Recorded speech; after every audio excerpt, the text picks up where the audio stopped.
60 secondes, pratique. Interculturalité, l'art et la manière. Damien de Casablanca se pose des questions sur la hiérarchie.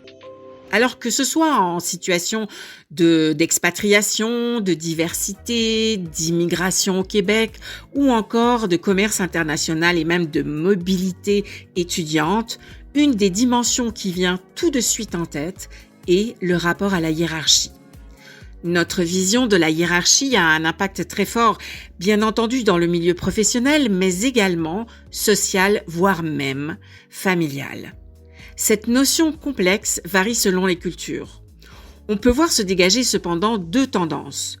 Pour certaines cultures, la hiérarchie est très présente et valorisée, comme au Maroc ou en Chine, alors que dans d'autres cultures, elle est considérée comme moins importante et parfois presque inexistante, dans les pays scandinaves, dans les pays anglo-saxons en général. En travaillant avec des individus ayant ces deux types de vision de la hiérarchie, les possibles malentendus sont nombreux. Imaginons le cas d'une entreprise française qui ouvre une filiale en Chine.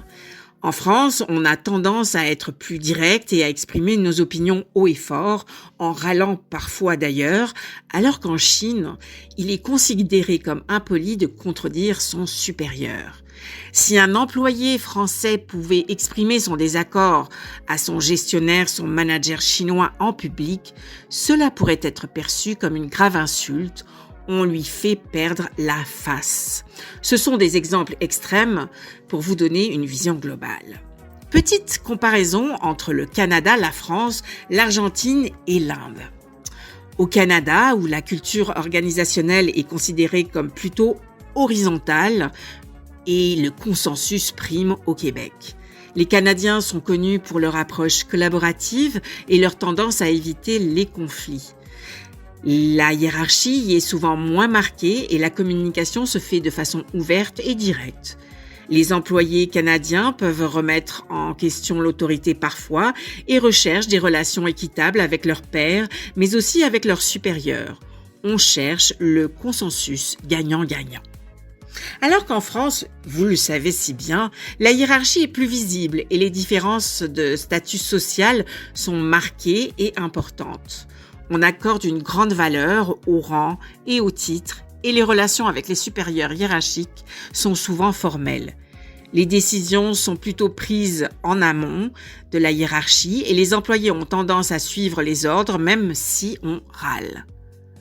En Argentine, en revanche, la hiérarchie est également importante, mais elle est souvent basée sur le relationnel, plutôt que sur les titres ou la compétence professionnelle. L'ensemble de la société accorde de la valeur à la loyauté envers les supérieurs. On est plus dans une culture teintée d'affect et on est prêt à faire des efforts supplémentaires pour gagner la confiance de nos supérieurs. Les relations sont souvent plus informelles cependant.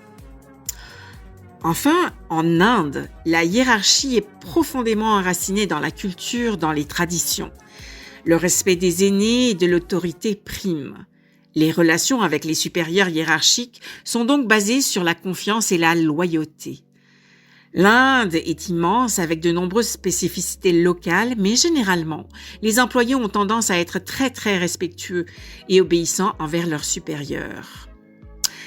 Et vous qui vivez à l'étranger, quelles seraient selon vous les bonnes pratiques pour devenir fluide et plus efficace par rapport aux approches culturelles, à la hiérarchie différente, voire même divergente? Quelques pistes pour vous. Commencez par comprendre vos préférences et tendances culturelles. Faire preuve de flexibilité et de compréhension envers les différentes approches culturelles. Prendre le temps de comprendre sans juger et adapter vos manières d'agir et votre communication en conséquence. 60 secondes pratique avec Cécile Lazartigue-Chartier de l'art et la manière. Françaisdanslemonde.fr